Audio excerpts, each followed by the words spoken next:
Studju nazzjonali wera kif jumor għal ieħor il-prezz tal-proprjetà f'pajjiżna qed ikompli jola b'aktar individwi qed isibuha diffiċli biex jixtru l-ewwel proprjetà tagħhom. Dan ħareġ waqt konferenza nazzjonali li ffukat fuq il-proprjetà u li kienet organizzata mid-ditta KPMG u Property Malta fejn ġie diskuss is-settur tal-proprjetà f'pajjiżna u l-isfidi li qed jaffaċċja. F'diskors li wassal f'din il-konferenza chairperson ta' Property Malta Sandro Ketkuti sostna li wasal iż-żmien li jkun hawn investiment serju fl-infrastruttura ta' pajjiżna bilan li l-poplu ikollu ħajja aħjar. Apparti minn hekk qal ukoll li dan l-istudju qed ikompli juri li n-nies qed jaffaċċjaw sfidi fl-affordabilità hekk kif il-proprjetà qed tola brata aktar maġla mill-pagi. Għaldaqstant huwa appella biex l-interess nazzjonali jinżamm fiċ-ċentru ta' kull deċiżjoni. L-istħarriġ dwar il-proprjetà wera kif persuni weħidhom qed jaffaċċjaw sfidi kbar biex jixtru l-ewwel proprjetà tagħhom fejn persuni li għandhom qrib 30 sena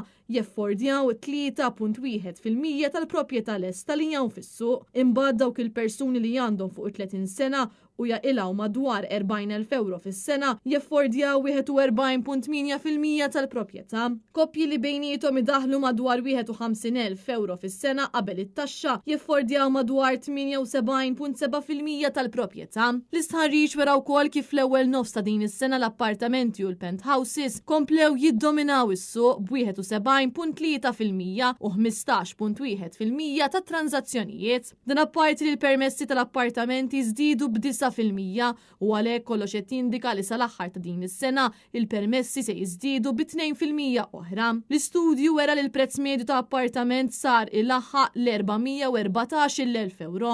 Dan il-prezz ifisser l-appartamenti jiżdiedu b'medja ta' 40,000 euro f'temp ta' sena. Il-prezz medju ta' penthouse issa qabes il-550,000 euro. Il-negozjanti preżenti għal din il-konferenza elenkaw il-fatt li dan is-suq għandu jinkludi persuni li huma weħidhom u li jixtiequ jixtru proprjetà. Apparti minn hekk il-gvern għandu jipprovdi skemi sabiex in-nies ikunu jistgħu jmorru jgħixu fil-proprjetà akbar fil-futur. Intant preżenti għal din il-konferenza kien hemm il-kap tal-Partit Nazzjonalista Alex Borg u x-Shadow Minister Stanley Zammit illi min-naħa tiegħu fisser kif il-Partit Nazzjonalista qed jippreżenta viżjoni moderna u holistika ta' forward planning fosthom bi proċess ġdid ta' dialogu li jnaqqas l-inċertezza, inaqqas il-konflitti bla bżonn u jħaffef il-proċessi.